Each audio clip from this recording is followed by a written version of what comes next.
dicho el nombre, Juan, ¿verdad? Juan capítulo número 6, vamos a leer los versículos del 1 al 15. ¿Están listos?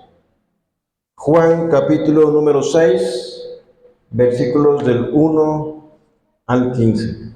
Dice así la palabra del Señor. ¿Están listos? Leemos juntos. Dice así. Después de esto, Jesús fue al otro lado del mar de Galilea, el de Tiberias, y le seguía gran multitud, porque veían las señales que hacían los enfermos. Entonces subió Jesús a un monte y se sentó allí con sus discípulos. Estaba cerca la Pascua, la fiesta de los judíos. Cuando alzó Jesús los ojos y vio que había venido a él gran multitud, dijo a Felipe: ¿de dónde compraremos pan para que coman estos? Pero esto decía para probarle, porque él sabía lo que había de ser. Felipe le respondió: 200 denarios de pan no bastarían para que cada uno de ellos tomase un poco. Uno de sus discípulos, Andrés, hermano de Simón Pedro, le dijo: aquí está un muchacho que tiene 5 panes de cebada y 2 pececillos, mas ¿qué es esto para tantos? Entonces Jesús dijo: haced recostar la gente. Y había mucha hierba en aquel lugar, y se recostaron como en número de 5,000 varones. Y tomó Jesús aquellos panes, y habiendo dado gracias, los repartió entre los discípulos, y los discípulos entre los que estaban recostados, asimismo de los peces, cuanto querían. Y cuando se hubieron saciado, dijo a sus discípulos: recoged los pedazos que sobraron, para que no se pierda nada. Recogieron pues y llenaron 12 cestas de pedazos que de los 5 panes de cebada sobraron a los que habían comido. Aquellos hombres entonces, viendo la señal que Jesús había hecho, dijeron: este verdaderamente es el profeta que había de venir al mundo. Pero entendiendo Jesús que iban a venir para apoderarse de él y hacerle rey, volvió a retirarse al monte él solo. Bueno, vamos a orar, ¿sí? Padre, te agradezco, Señor nuestro, por la oportunidad que tenemos hoy. Te ruego que al exponernos a este pasaje, podamos, Dios mío, de ti recibir el mensaje que tú tienes para nosotros. Ayúdanos a ser hacedores y no solamente oidores de tu palabra. Hoy te ruego, Señor, que tu palabra vivifique nuestro ser y que nos lleve a actuar en referencia a ella, Señor. Y gracias te doy. También te pido que todos podamos estar atentos. Ayúdanos a ser plenamente reverentes ante tu palabra, a ser conscientes que estamos delante de ti y que es tu palabra hablada, Señor. Te lo pido en el nombre de Jesús. Amén, Señor. Bien, hermanos. El título para este mensaje les mandé, que es el falso evangelio, entre comillas, sanidad y riqueza. Se lo repito, el falso evangelio, sanidad y riqueza. Este capítulo 6 es en estructura un poco semejante al capítulo 5. Inicia con la mención de una fiesta judía. En este caso menciona que la fiesta de la Pascua, y sigue el desarrollo de un discurso que tiene el Señor Jesucristo. Entonces les quiero pedir que pongamos plena atención, porque lo que vamos a considerar hoy es muy importante. Este milagro, porque es un milagro sorprendente, de multiplicar panes, 5 panes y 2 pececillos, como menciona ahí Andrés, y para alimentar a una gran multitud. Entonces, este milagro que está aquí narrado aparece en los otros 3 evangelios. Recuerden cuáles son los evangelios: Mateo, Marcos, Lucas y Juan. Los primeros 3 evangelios se parecen mucho, se hacen llamar sinópticos porque ven desde una misma perspectiva, pero el de Juan es un poco diferente. Pero en este caso, este pasaje está incluido en los 4 evangelios.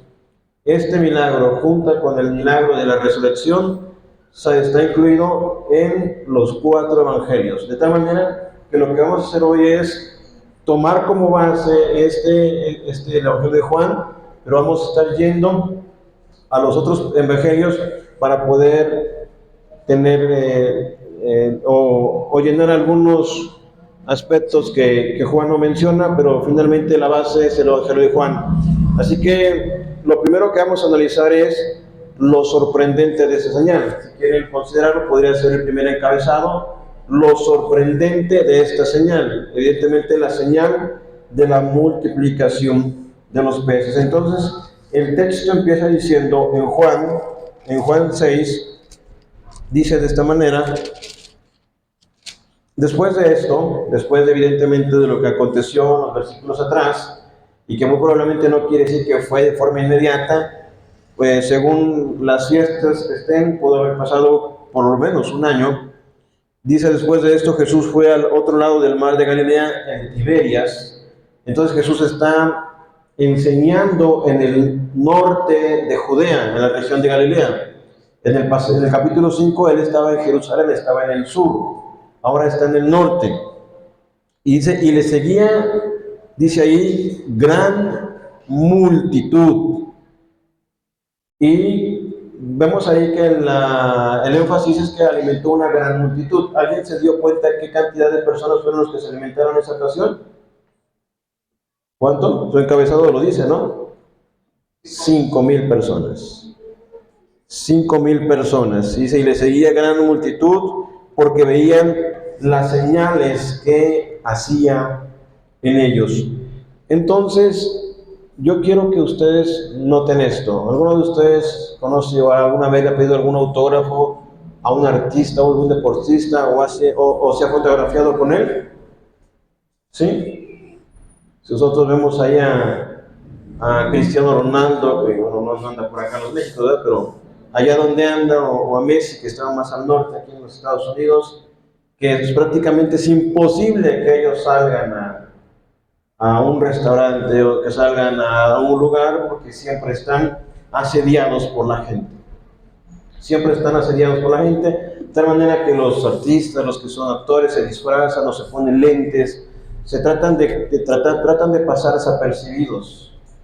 Precisamente porque eso, porque llegan a un punto donde la fama les es pesada, les es una carga. Desearían no ser tan famosos para poder llevar por lo menos un día una actividad normal y no ser acosados por las personas. Y esto en cierta manera era lo que pasaba con Jesús. Claro, él evidentemente era movido en misericordia y compasión, como lo vamos a ver, pero es lo que estaba ocurriendo. Tanta era la fama de Jesús que dice que una gran multitud le siguió, y el mismo versículo nos deja ver la razón, porque veían las señales que hacían los enfermos. Nosotros hemos orado por los enfermos, oramos por las enfermedades, pero en este caso evidentemente eran personas que andaban en casos más graves, extremos, y creo yo que cualquier persona o muchas personas pues buscan formas de sanarse. Si están enfermos, visitan un médico o visitan a otro, y si no les resulta, bueno, buscan más opciones, y se ve que la medicina de patente no les funciona, buscan medicinas alternativas, pero en cierta manera buscan cómo sanar. Entonces ellos sabían que Jesús era alguien que les podía sanar, y evidentemente, sin importar la distancia o donde estuviera, pues ellos iban buscando a Jesús. Y como la fama de él se había incrementado tanto, precisamente era por ello que lo seguían a donde quiera. Y lo podemos constatar en Marcos. Si quieren abrir, les dije que vamos a apoyarnos de los otros evangelios. Quiero que vean Marcos 1, en el versículo número 40, y el Señor sanó a un hombre leproso. El leproso se acercó a él y le dijo: si quieres, puedes sanarme. Y el Señor evidentemente le respondió afirmativamente: quiero. Y le dijo: sé limpio. Entonces están ahí el versículo 42 de Marcos 1, 42. Dice de esta manera: y así que él hubo hablado, al instante la lepra se fue de aquel y quedó limpio. Entonces, oigan esto, ¿qué dice ahí? Le encargó rigurosamente. ¿Sí entienden lo que quiere decir rigurosamente? Por ejemplo, los que quieren entrar al ejército tienen que atenerse a una rigurosa disciplina que no toleraría que se levanten hasta las 8 o 9 de la mañana, ¿no? Riguroso quiere decir que es algo que le está pidiendo de forma enérgica. Muy bien. Entonces el Señor dice, le encargó rigurosamente y le despidió de luego y le dijo, oigan esto, le dijo, mira, eso es lo que Jesús le está diciendo a este leproso, no digas a nadie nada, no digas a nadie nada, sino ve, muéstrate al sacerdote y ofrece por tu purificación lo que Moisés mandó para testimonio a ellos. Es decir, tenían ellos una ley o parte de un mandamiento que les decía que si algún leproso, y tenemos que entender que la lepra es una enfermedad muy contagiosa de la piel, muy dolorosa, y que los leprosos eran echados fuera de la ciudad, no podían estar conviviendo con los demás habitantes de las aldeas, de los pueblos, de las ciudades, y cuando en alguna ocasión algún leproso era sanado o era limpio de su lepra, tenía que ser examinado por el sacerdote, y eso es lo que Jesús está diciendo. No le digas a nadie nada, vete y haz lo que corresponde según Moisés mandó en la ley. Entonces él tenía que ir y presentarse al sumo sacerdote y éste le iba a examinar para entonces ya decir, bueno, está limpio, puede reintegrarse nuevamente a la sociedad. Pero ¿qué dice el versículo 45? Pero oído él, el que fue leproso, comenzó a publicarlo mucho y a divulgar el hecho, de manera que ya Jesús no podía entrar abiertamente en la ciudad, sino que se quedaba fuera en los lugares desiertos y venía a él de todas partes. Es decir, lo que Jesús le dijo a este hombre no lo hizo caso, se fue a divulgar el milagro que Jesús había hecho, y eso provocó, y era la razón por la cual Jesús no quería que su fama se expandiera tanto, porque eso le iba a impedir moverse o entrar o salir de las ciudades y enseñar.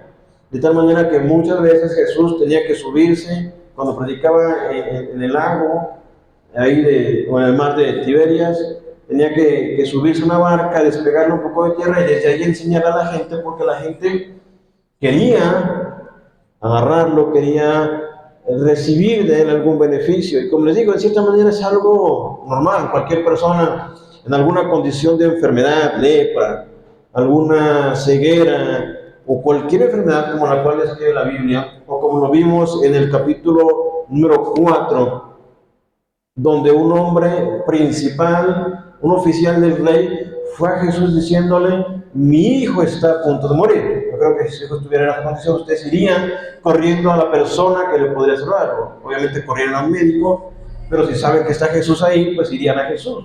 Y normalmente es lo que hacemos, ¿no? Lo deberíamos hacer, clamar a Dios para pedirle el favor a Él y pedirle que nos resolviese ese tema de la enfermedad o casi muerte de un familiar, y más si es un hijo. En aquel entonces, en aquel pasaje de Juan 4 que lo leímos, vemos cómo es Juan 4, donde se sana al hijo del oficial del rey. Jesús le dice, y era lo mismo que estaba ahí, si no vieres las señales, no creeréis.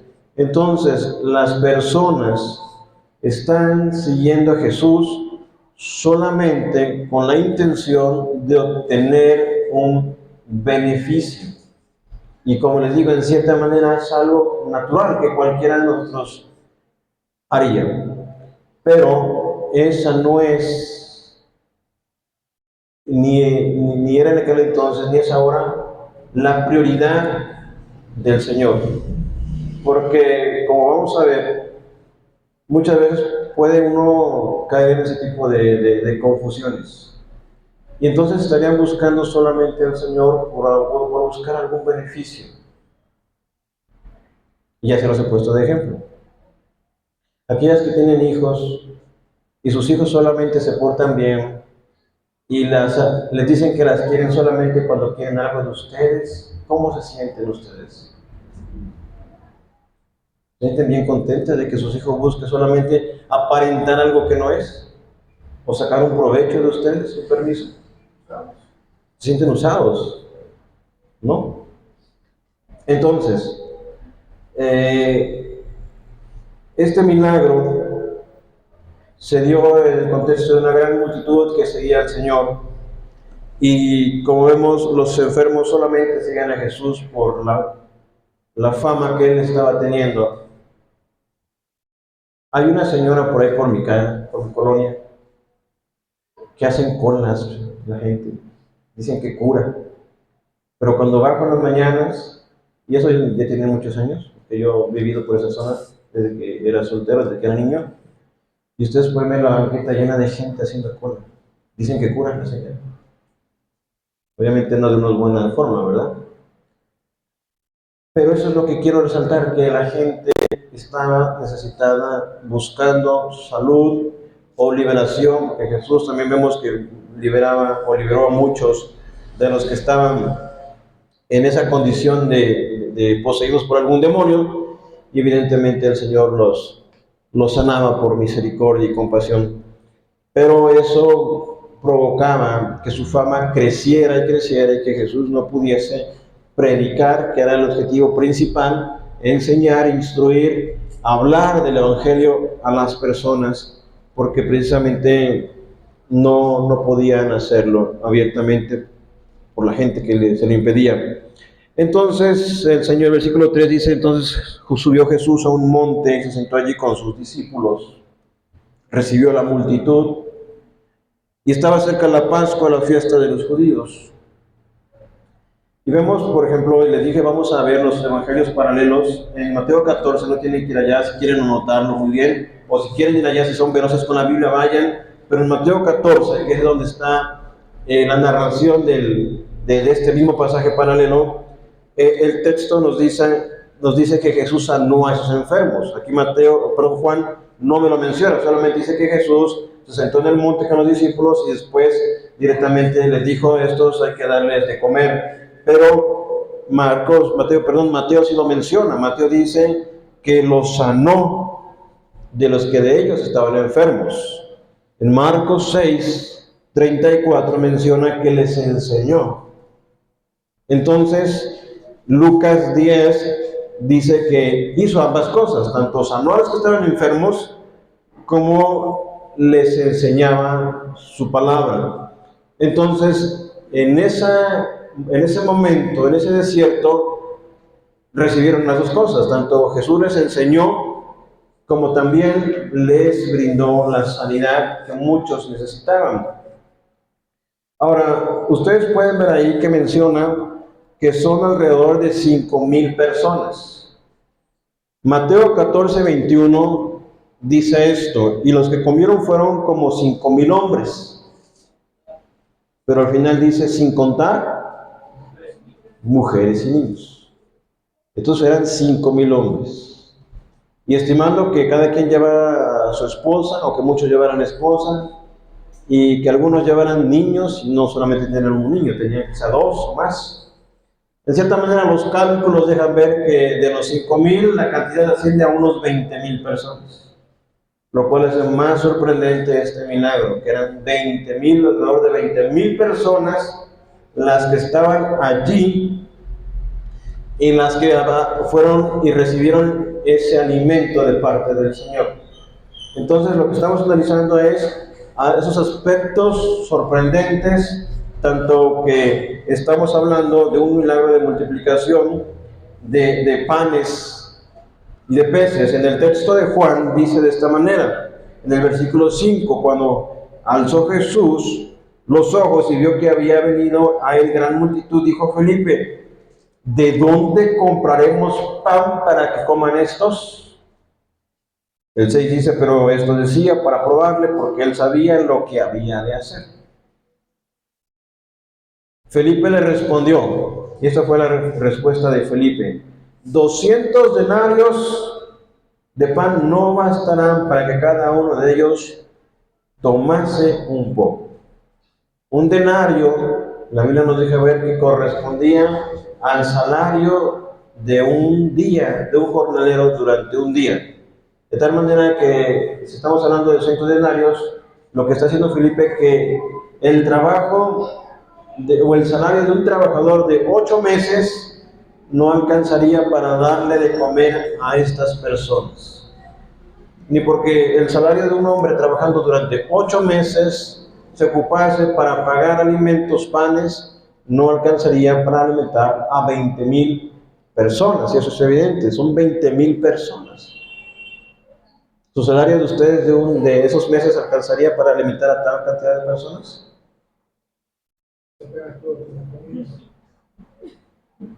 Bueno, entonces, vemos en el versículo número 8, uno de sus discípulos, Andrés, hermano de Simón Pedro, le dijo, aquí está un muchacho que tiene 5 panes de cebada y 2 pececillos. Y la respuesta también dice, ¿más qué es esto para tantos? Y evidentemente ellos tenían razón. Ellos estaban apelando a la lógica. Es imposible.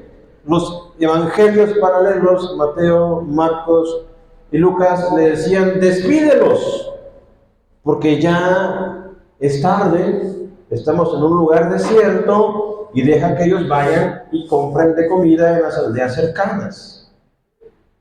En aquellos evangelios Jesús dice, denles, vamos a darles nosotros de comer. Pero evidentemente, hermanos, no estaban tratando con cualquier persona. Evidentemente, si Jesús les estaba diciendo eso, Jesús no era alguien que estaba echando bromas. Cuando Jesús decía algo era porque algo sabía y algo iba a hacer. Entonces, esto, más allá de ver que era algo ilógico, está demostrando que estos discípulos no tenían muy desarrollada su fe. ¿Se acuerdan ustedes cuál fue el primer milagro que hizo Jesús? Convirtió el agua en vino.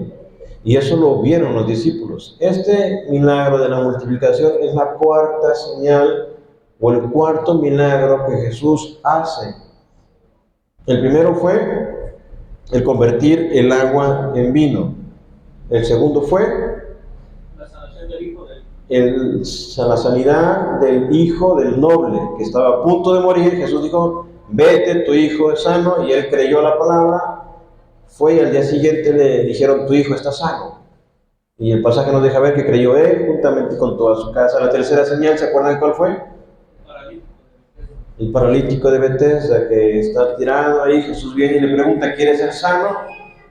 Y el paralítico pone muchas excusas, pero Jesús le dice, levántate, toma tu camilla y anda. La cuarta señal, ¿cuál es? Esto, lo que estamos viendo, la alimentación de los 5 panes. La alimentación de los 5,000 personas por medio de 5 panes y 2 peces. Entonces, lo que nos está dejando ver, y si ustedes se dan cuenta, ¿por qué razón seguían a Jesús? ¿Por qué razón lo seguían? ¿Por qué razón, hermano Dulce?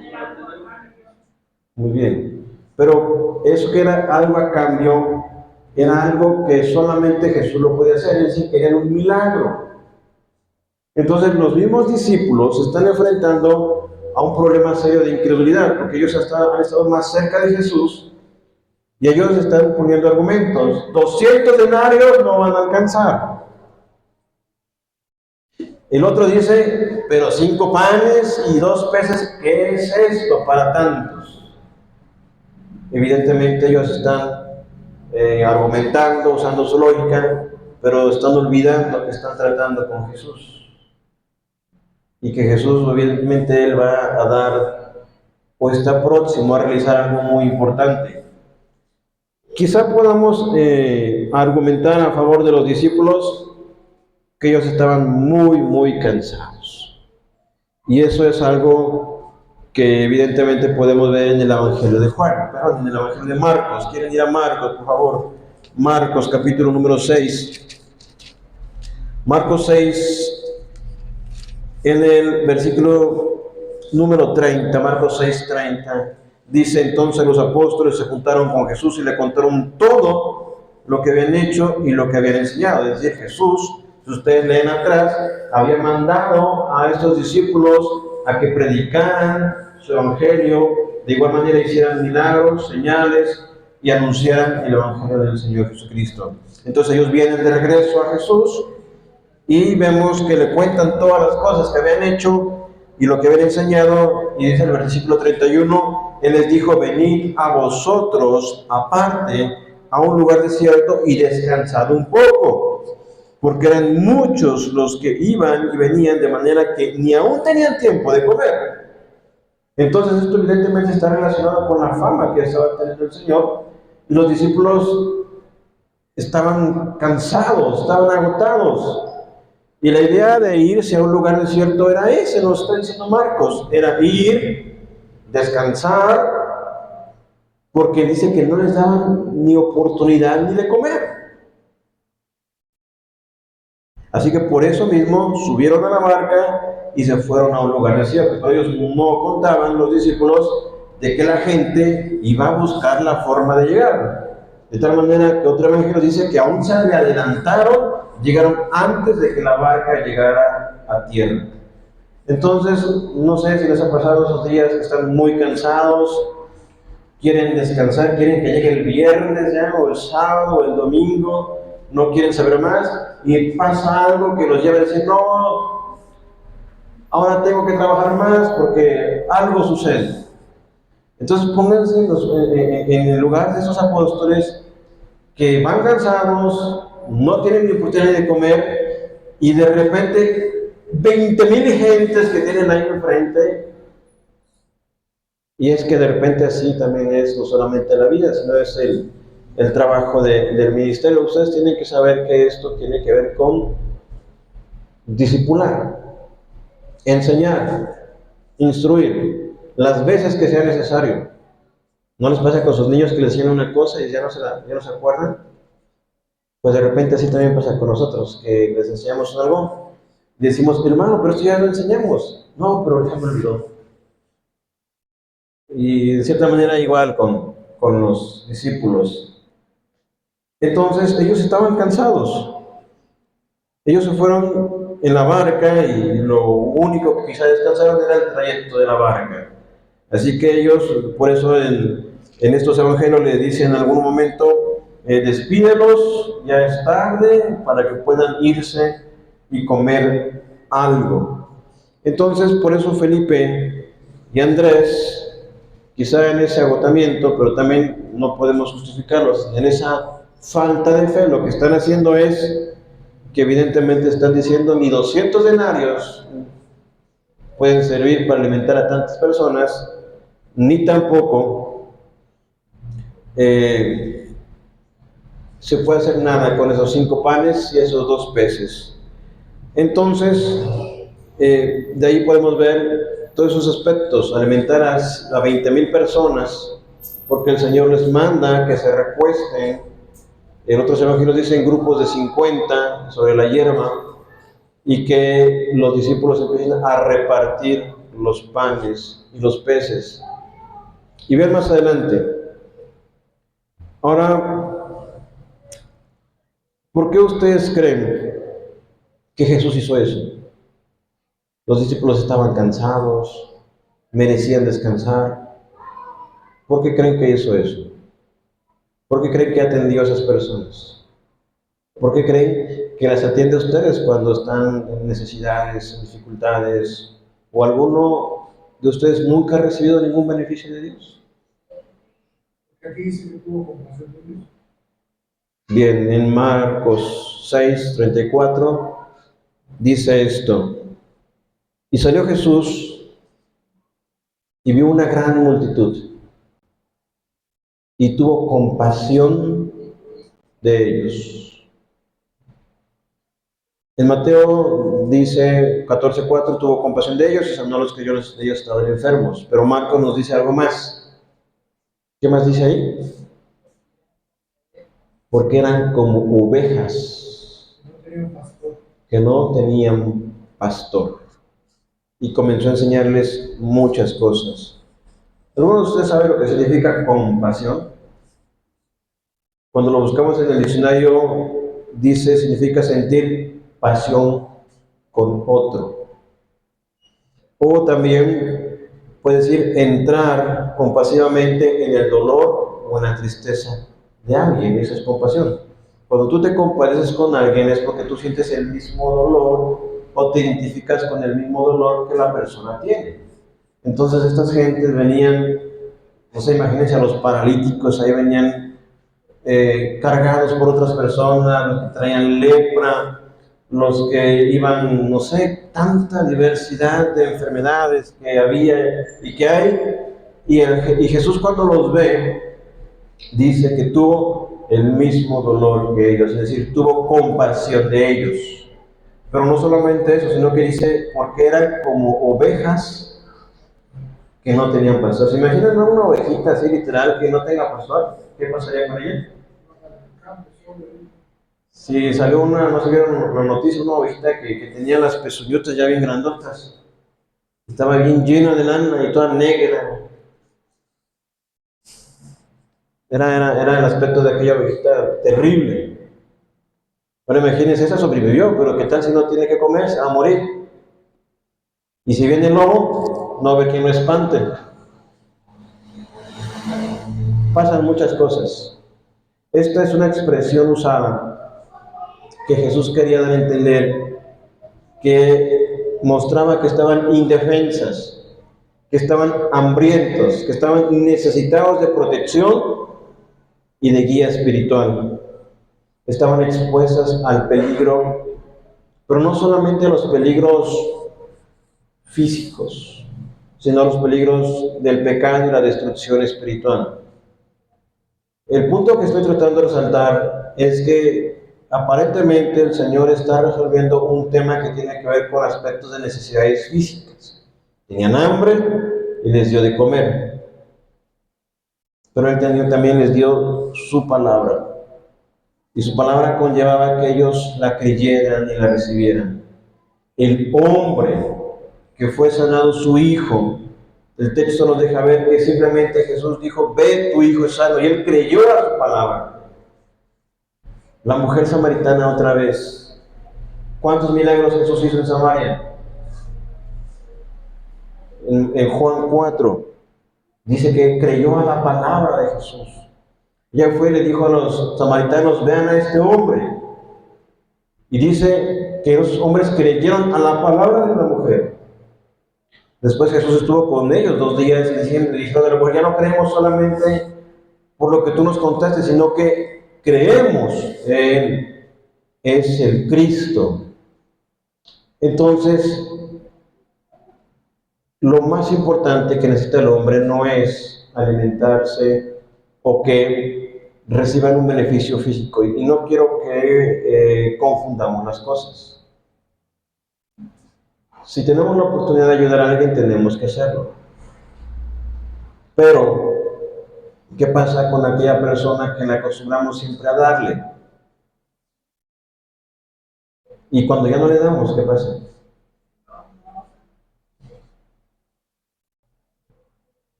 Hay una situación que hay muchos migrantes, se han dado cuenta aquí en México. Aquí en Chapinero quizá no, en la Ciudad de México. Entonces hay 2 tipos de migrantes, esto está en las noticias.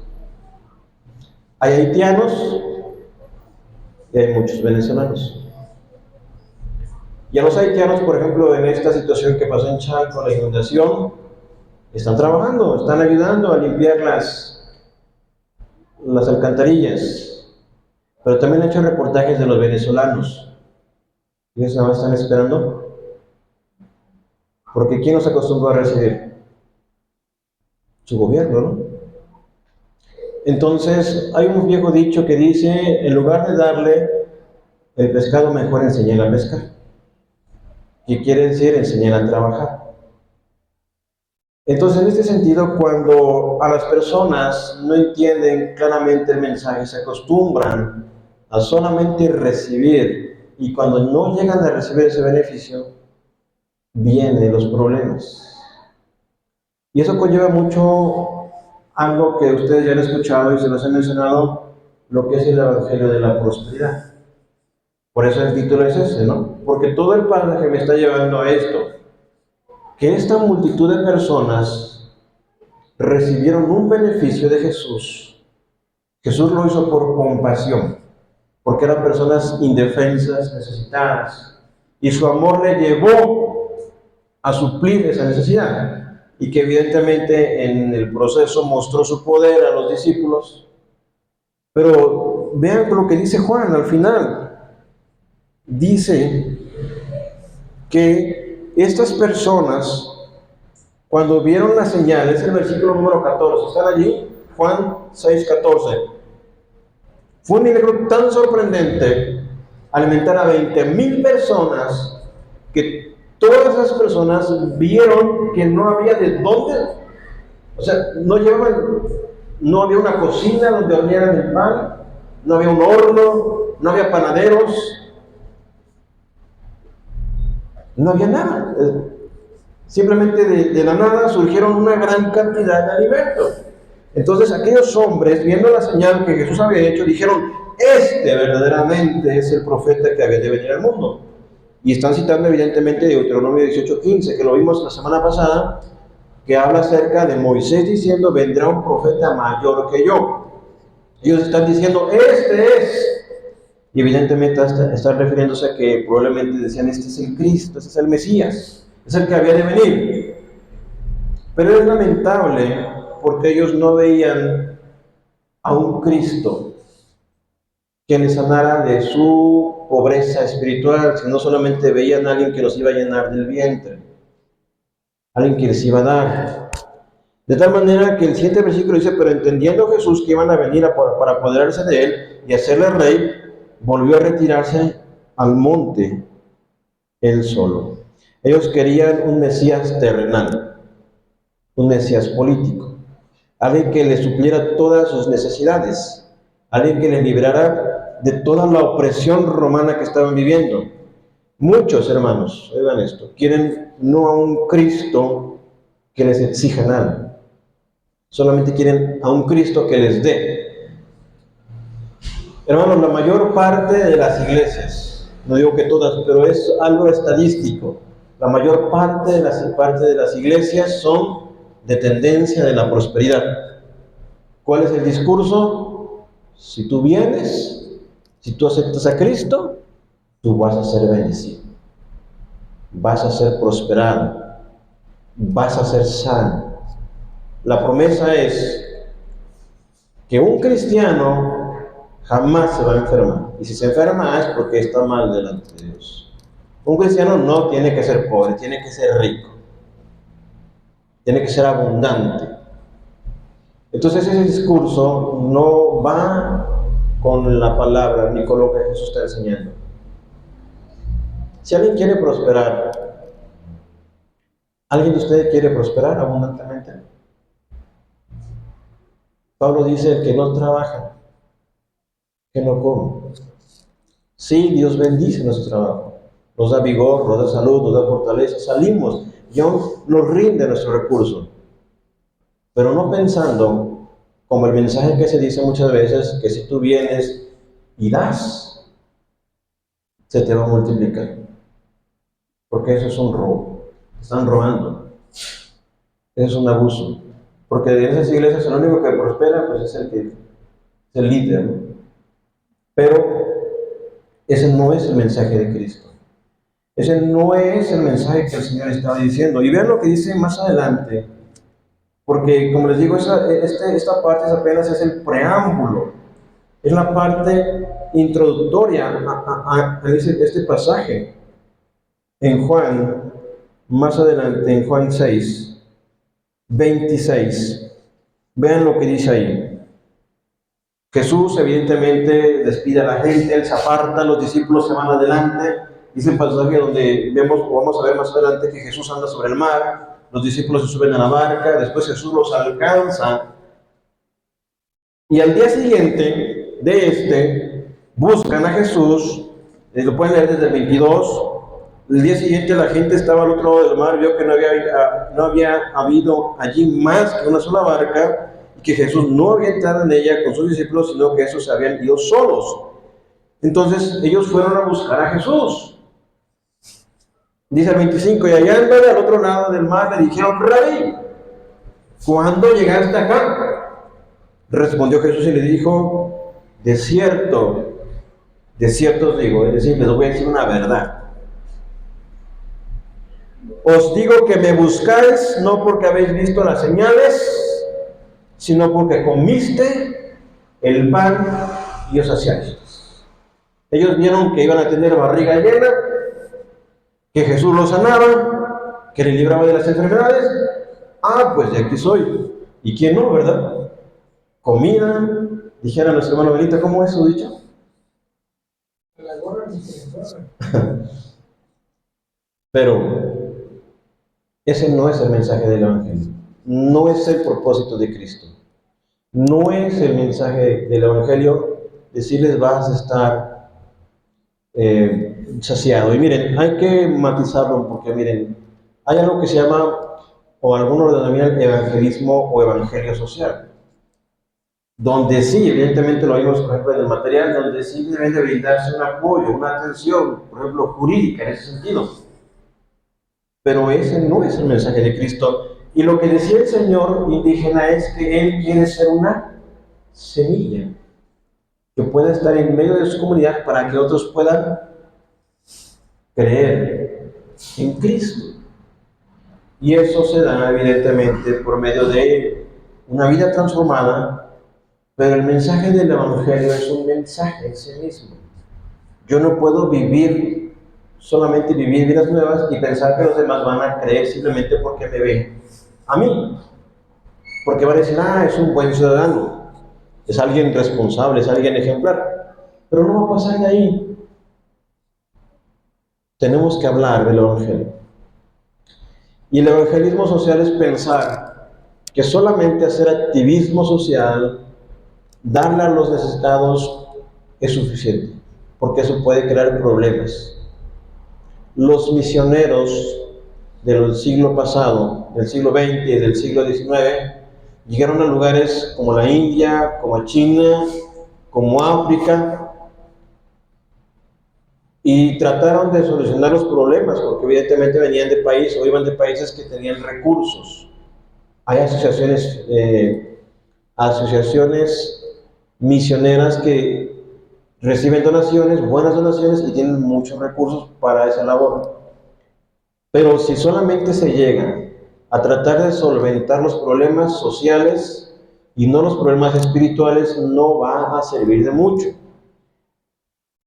Porque el hombre es pecador y el pecado tiene problemas, no se resuelve llenándole a las personas el estómago, ni dándoles ropa o haciendo cosas y acciones buenas. Se les hace ver su pecado, exhortándoles, porque el mensaje de Cristo era ese, llamar a las personas al arrepentimiento. Entonces sí, las iglesias es bueno que hagan activismo social, pero ese no es el mensaje del Evangelio.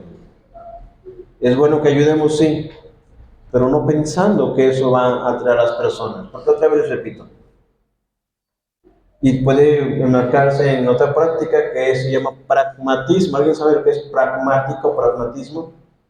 Una persona que se adapta a varias cosas es una persona pragmática, que se adapta a diversas circunstancias. Cuando hablamos de pragmatismo en el área de la iglesia, es cuando utilizan métodos que funcionan en otras áreas y que las traen a la iglesia para poder obtener beneficios o obtener resultados. Por ejemplo, queremos que la iglesia crezca, que vengan más personas. ¿Qué podemos hacer? Ah, se me ocurre algo. Viene el 15 de septiembre. Vamos a hacer una noche mexicana. Vamos a invitar a la gente. Vamos a hacer comida. Y no importa por qué van a venir por la comida, pero ya están aquí, les predicamos. Eso es pragmatismo. Están utilizando otros métodos para atraer gente. Y cuando ya no les des comida, se van, ¿no? Vamos a celebrar. ¿Qué les gusta? ¿Qué viene ahorita después del 15? No, pues entonces ya sería demasiado, ¿verdad? Bueno, el día de las madres, el día del niño, el día del padre, el día del abuelo, el día del... todo lo que se nos ocurre. 20 de noviembre, la Revolución Mexicana. Y algunos dicen, no, es que esa es una estrategia para atraer gente. Hermanos, y créanme algo, sí funciona. Sí funciona. Pero lo que nos está dejando ver Jesús es que eso no es el propósito.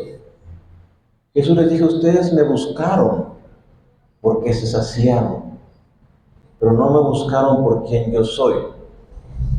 No me buscaron por quien soy yo, por mi persona, no me buscaron porque realmente quieran conocer y reconozcan quién soy yo.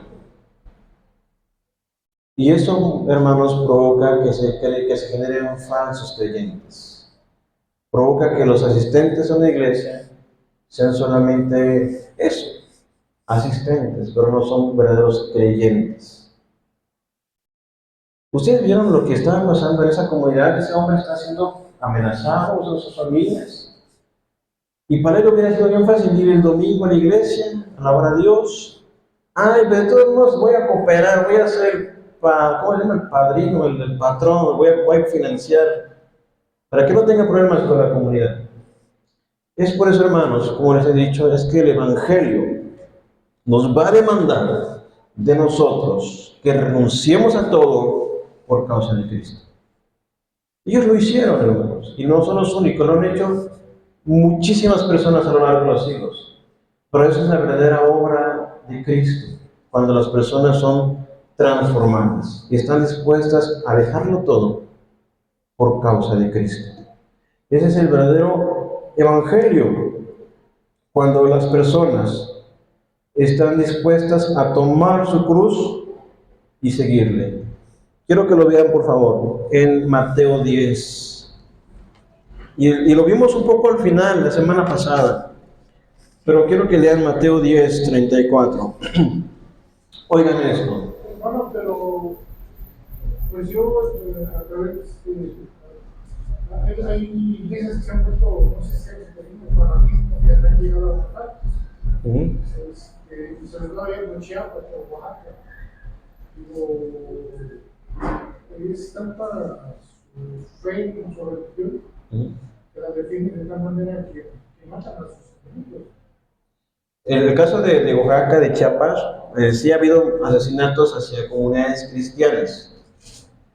Y no puedo decirle que no, que los cristianos no hagan eso, porque sí ha ocurrido. Por ejemplo, cuando nosotros vemos la historia de la iglesia, porque el cristianismo no tiene ni 20 años, ni 50 años, tiene 2000 años.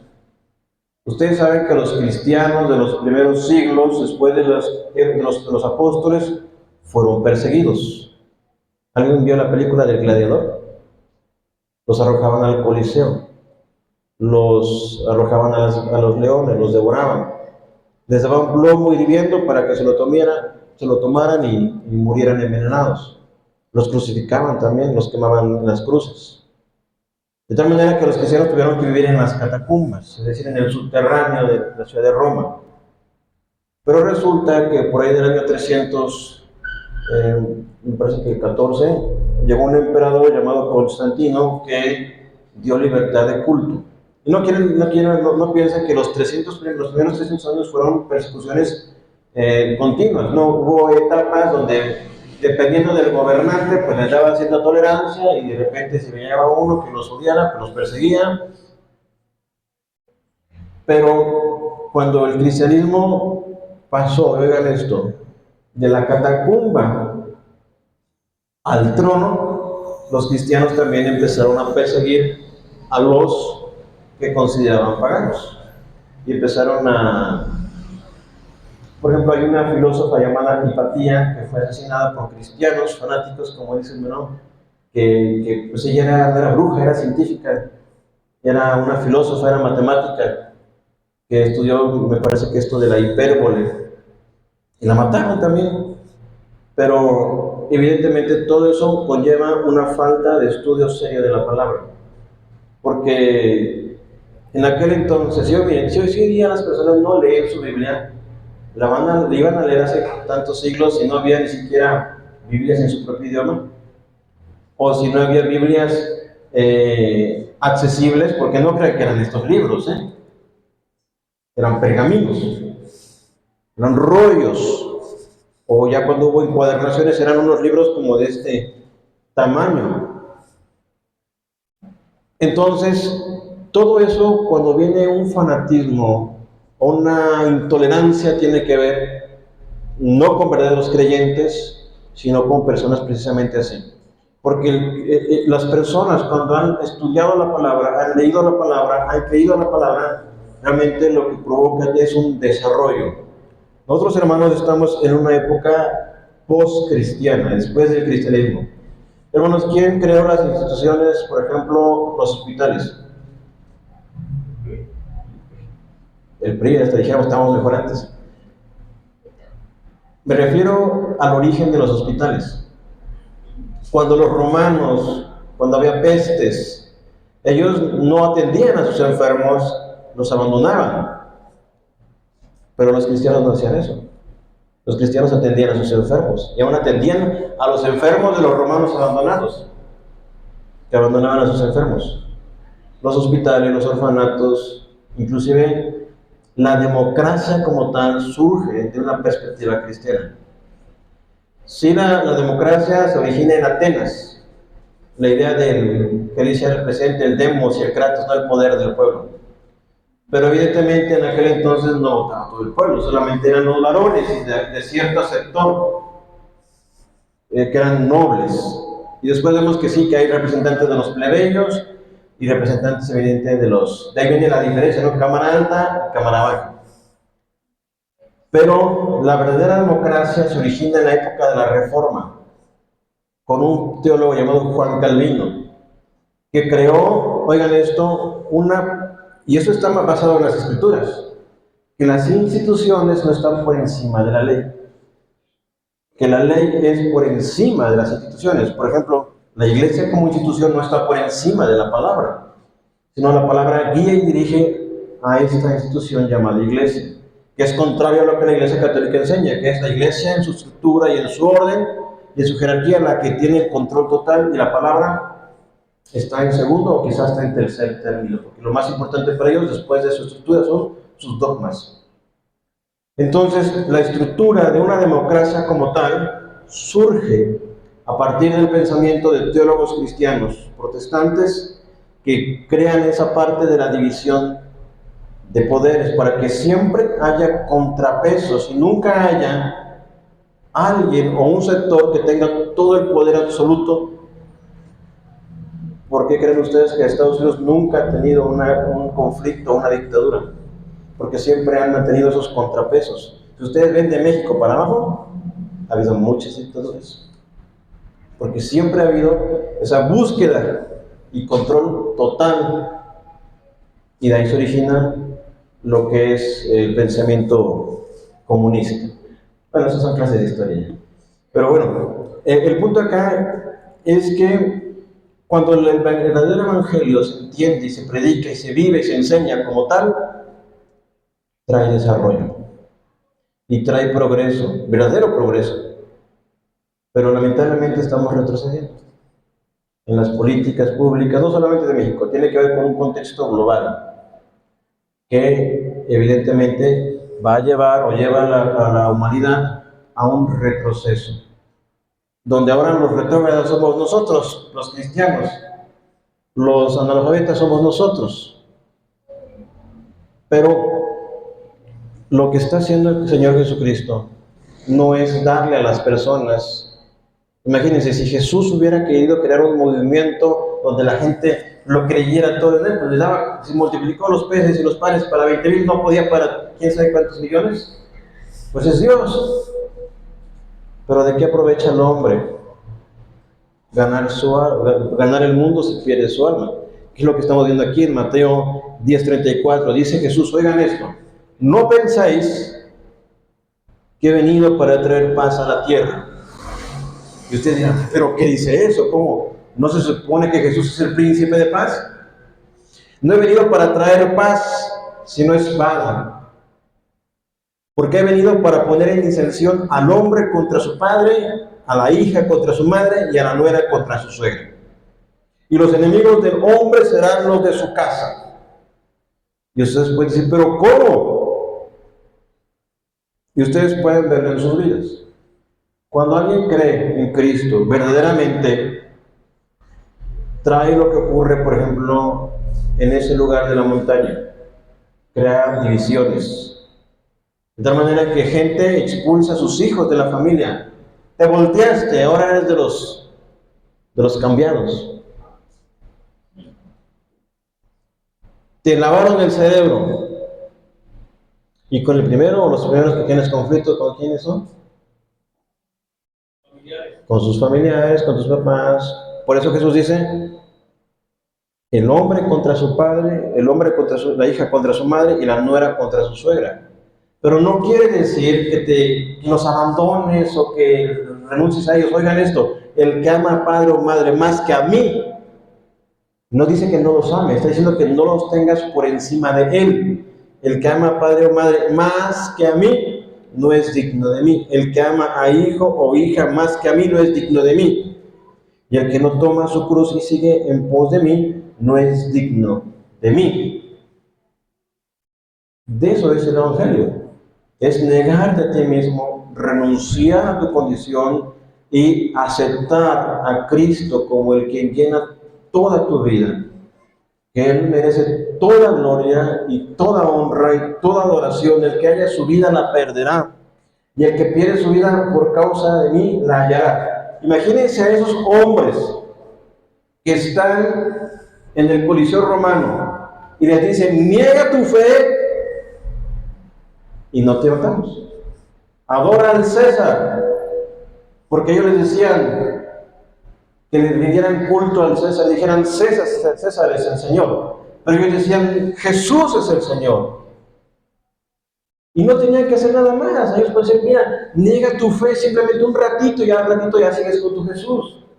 Pero ellos estaban firmes, porque si ellos negaban a Cristo, el dolor iba a ser unos minutos quizá, pero iba a haber una gloria eterna, o es una gloria eterna con el Señor.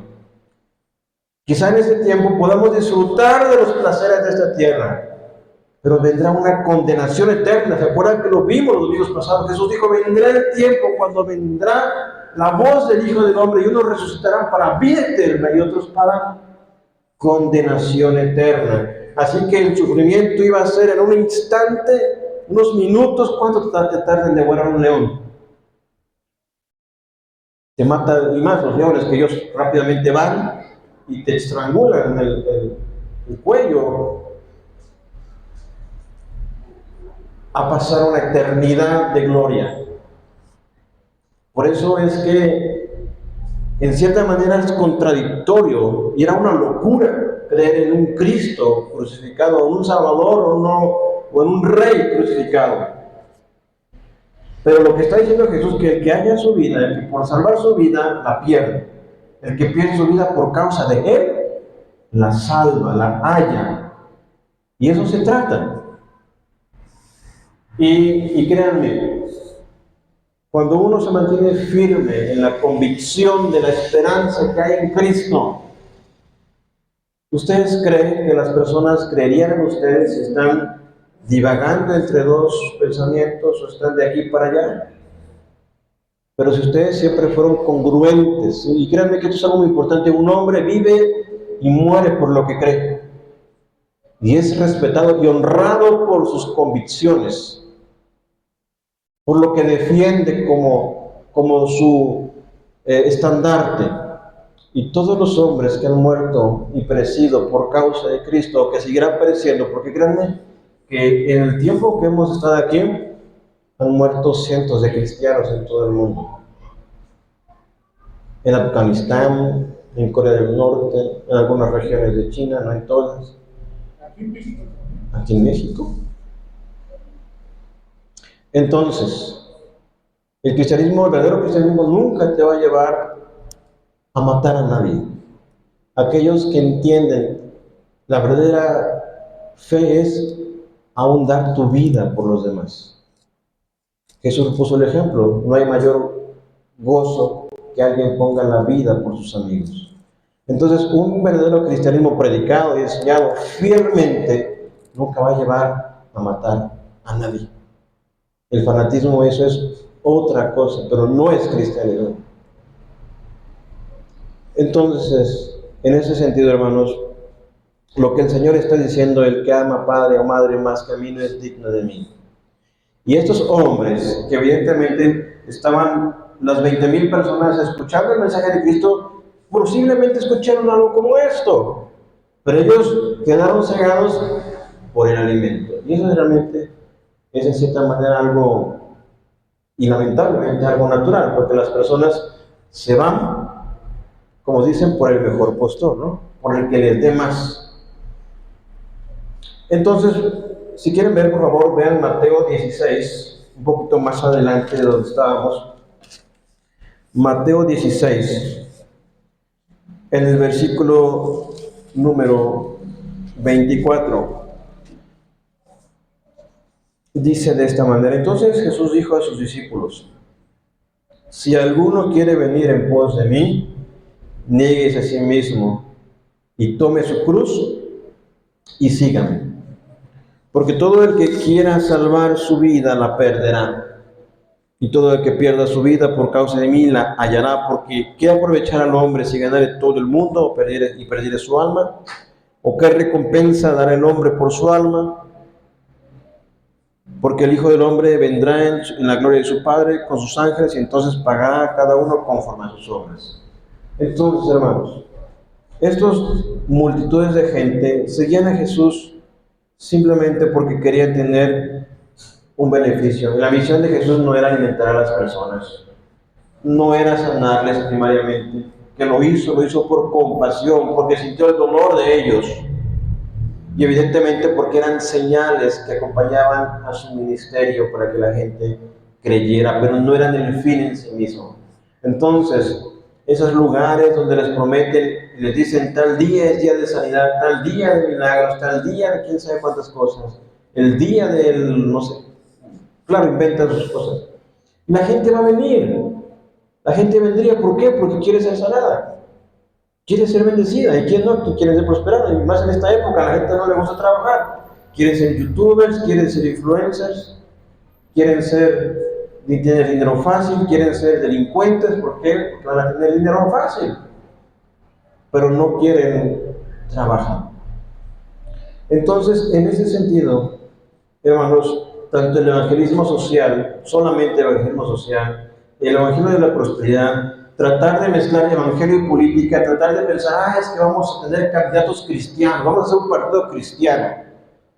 Si lo hacen está bien, pero la idea de pensar que los cristianos tienen que llegar a la política para entonces gobernar, créanme que nunca ha funcionado. Nunca. En el siglo XVII, cuando la Revolución Gloriosa en Inglaterra, llegaron los puritanos al poder con Oliver Cromwell, un fracaso. Los cristianos que llegaron a las 13 colonias de Norteamérica, al principio fundaron sus instituciones, Yale, Princeton, Harvard, son universidades que surgieron siendo escuelas para pastores. Inclusive John Harvard fue un pastor. Pero después vino la corrupción, o se corrompieron, se desviaron de tal manera que todas esas universidades hoy son universidades que no profesan ni creen o no enseñan la verdad del Evangelio. La verdadera transformación viene cuando las personas reconocemos nuestro fracaso espiritual y venimos a Jesucristo en ese arrepentimiento y fe. Jesús, y lo vamos a ver más adelante en todo ese discurso de Juan 6, Él les dice: yo soy el pan de vida. El que come de mí, el que bebe de mi sangre no morirá jamás. Inclusive podemos ver en Juan 6, donde estábamos, donde les mencioné, que Jesús les dice: ustedes me buscaron porque se saciaron y quieren otra vez más. Vean lo que dice el 28. Entonces le dijeron: ¿qué debemos hacer para poner en práctica las obras de Dios?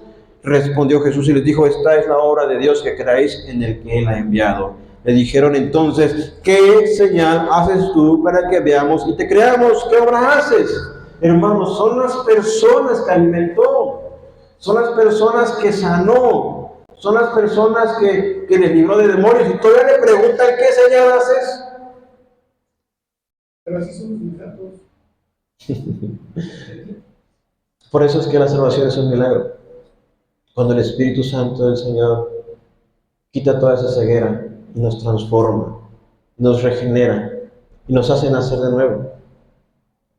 No es de, yo me hice cristiano porque, me gustaba el cristianismo y decidí hacerme cristiano. Ninguno de nosotros viene aquí por nuestro propio pie, sino fuimos expuestos a un proceso. Y si alguien dice, no, pues yo tomé la decisión, al final de cuentas fue Dios quien te convenció antes de que pudieses entender de qué va todo esto. Ellos le dicen, ¿qué señal pues haces tú para que veamos y te creamos? ¿Qué obra haces? Y claro, eso corresponde al texto que vamos a ver más adelante. Pero en el milagro de la multiplicación fue algo sorprendente que Jesús hizo. Dio testimonio a sus discípulos.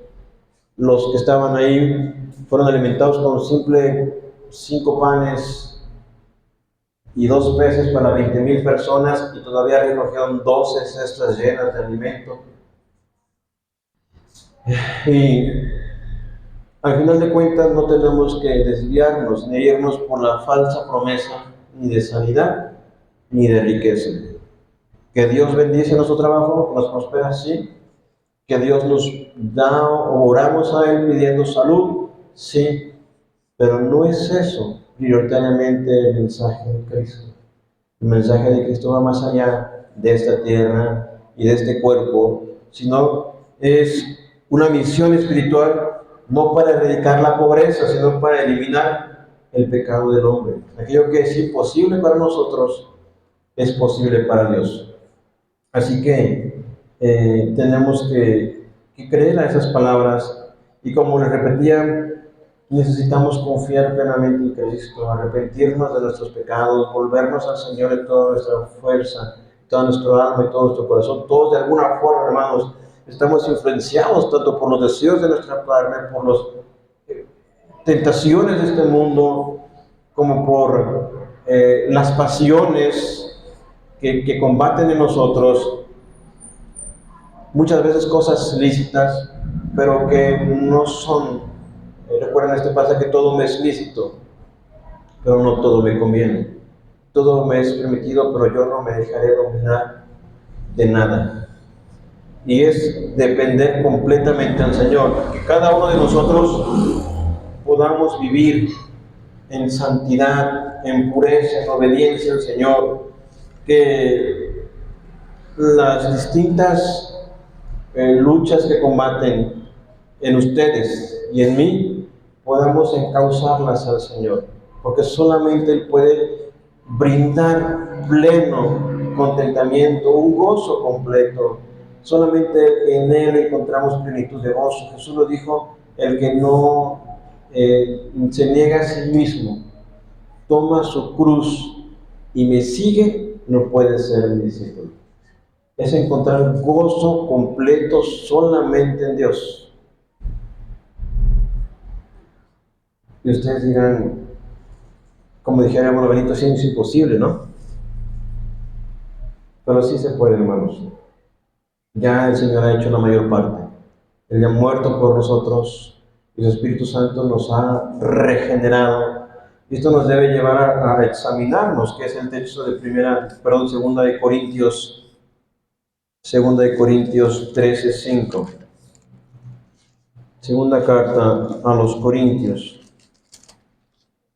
Y dice de esta manera: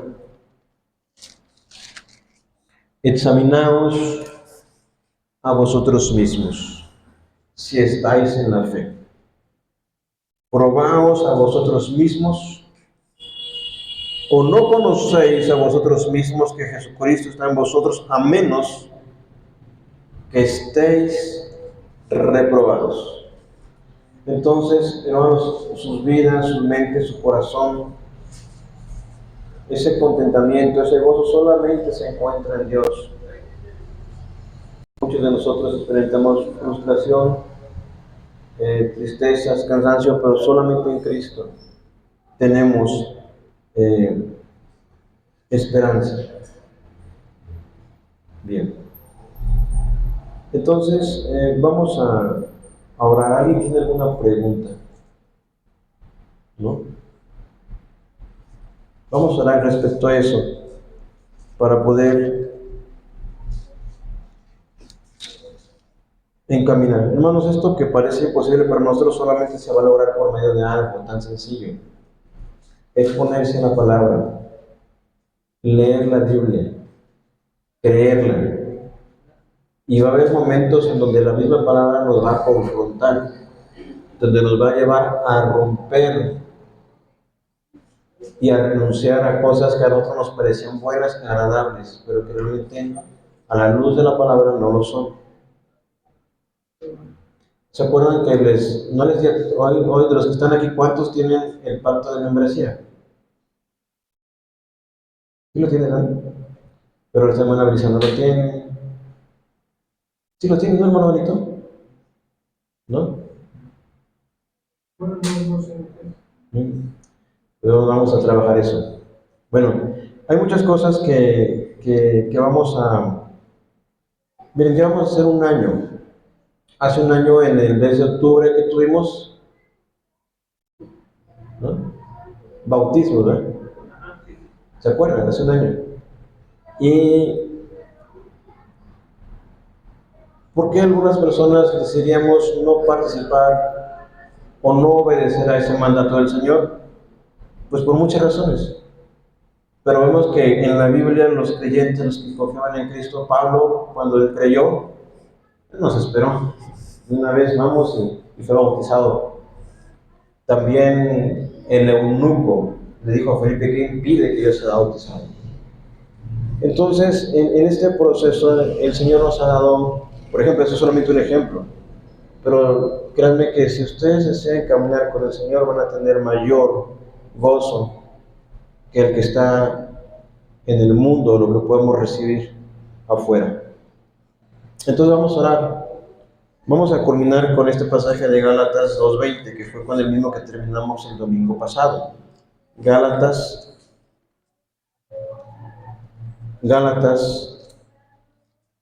2:20. Y es un texto que de repente es muy famoso y que algunos lo conocen de memoria. Pero más que lo conozcan de memoria y que sí lo quiero que se lo aprendan, medítenlo. Dice: con Cristo estoy juntamente crucificado. Y ya no vivo yo, mas vive Cristo en mí. Y lo que ahora vivo en la carne, lo vivo en la fe del Hijo de Dios, el cual me amó y se entregó a sí mismo por mí. Y eso demuestra una dependencia total y completa al Señor. Una dependencia total. Y créanme que todos nosotros, todos, incluido yo, tenemos que crecer mucho más en esa santidad, en esa pureza, en esa integridad, en esa entrega al Señor. Dejarnos totalmente en Cristo. Al final, ven en Juan 6, vamos a seguir analizándolo porque apenas les digo fue la parte introductoria, el milagro de los 5,000, que realmente subieron a 20,000. Pero en Juan 6, muchos discípulos o muchos que seguían a Jesús dejaron de seguirle. Porque cuando las cosas se ponen, no difíciles, pero sí confrontantes, mucha gente da pasos para atrás. Dice: no, esto del cristianismo es muy, muy difícil. Miren lo que dice más adelante. En Juan 6:60. Dice: al oírlas, porque todavía faltan todas las palabras que Jesús va a decir, al oírlas muchos de sus discípulos dijeron: dura es esta palabra, ¿quién la puede oír? Sabiendo Jesús en sí mismo que sus discípulos murmuraban de esto, les dijo: ¿esto os ofende? Pues qué, si vieres al Hijo del Hombre subir a donde estaba primero, es decir, a su gloria. El Espíritu es el que da vida, la carne para nada aprovecha. Las palabras que yo os he hablado son espíritu y son vida. Pero hay algunos de vosotros que no creen, porque Jesús sabía desde el principio quiénes eran los que no creían y quién le había de entregar. Y dijo: por eso os he dicho que ninguno puede venir a mí Es lo que les dije hace rato, ninguno puede venir al Señor si no le fuera dado del Padre. Desde entonces muchos de sus discípulos volvieron atrás y ya no andaban con él. Dijo entonces Jesús a los 12, ¿quieres acaso iros también vosotros? Y respondió Pedro, y ese debe ser nuestro pensamiento, o al menos yo deseo que ese sea su pensamiento también, ese es el mío. Señor, ¿a quién iremos? Tú tienes palabras de vida eterna. Y hermanos, ustedes han llegado a la fe y ha venido una transformación, o han experimentado la gloria del Señor, no retrocedan atrás, porque no hay más donde ir, no hay otro lugar. Pedro dijo, ¿a dónde iremos? Tú tienes palabra de vida eterna. Y nosotros hemos creído y conocemos que tú eres el Cristo, el Hijo del Dios viviente. Y ese es el propósito del milagro de la multiplicación. No es llenarle la barriga a la gente, es que la gente reconozca que en Cristo es la única esperanza para el hombre y para el ser humano. Ese es el camino, la verdad y la vida. Y que Cristo sea exaltado y glorificado y que no haya más gozo que estar en su palabra. ¿A dónde irán? Yo me ponía a pensar antes, ¿y qué será de mí? Si me alejo de la fe, si me aparto, pues viviré ahí más o menos. Realmente no puedo imaginar qué sería de mí. Si hay una canción, hay un cierto cantante ahí, ¿qué sería de mí si no me hubieras alcanzado? Pero bueno, aunque ya se desvió mucho el hermano, pero tenía razón esa canción. ¿Qué sería de mí si no me hubieras alcanzado? ¿Qué sería de mí si no me hubieras perdonado? Sería como un ciervo que brama, como que es parte de un salmo, el Salmo 42, como un ciervo que brama junto a las corrientes de agua. Mi alma tiene sed de ti, del Dios vivo. Así que lo que Jesús le dijo a la mujer samaritana es real, hermanos. El agua que tomamos en mi botellita en casa, de esta volveremos a tener sed, pero el agua que Dios da es un agua que da que salta para vida eterna. Y créanme que en el proceso nos va a pasar como el hermano de la montaña, sufrir quizá y padecer por causa del nombre del Señor. Pero la recompensa y la gloria de Cristo mismo es mucho más. Es más, el Cristo en sí mismo es mucho más grande que cualquier otra cosa. Y Pablo decía, para mí el vivir es Cristo. Si yo vivo, sigo predicando. Pero si me muero, que es mucho mejor, voy con Él. Para mí el vivir es Cristo y el morir es ganancia. Pablo decía, tengo mis ojos, eso lo dice Hebreos, pero también Pablo decía que Cristo era aquel por el cual primeramente fue alcanzado, pero ahora buscaba alcanzarle a Él. Hay una escena, claro, es una película de Cristo apóstol a las naciones, pero lo representa muy bien. Porque Pablo murió decapitado, le cortan la cabeza según la escena, y de repente aparece y ve a aquellas personas que les predicó y quizá a los que persiguió, porque recuerden que Pablo era perseguidor y mataba a los cristianos, pero de repente voltea y ve a aquel. Es una representación solamente, pero es tratar de ilustrar lo que será ver al Señor cara a cara. Vamos a ver, ¿sí?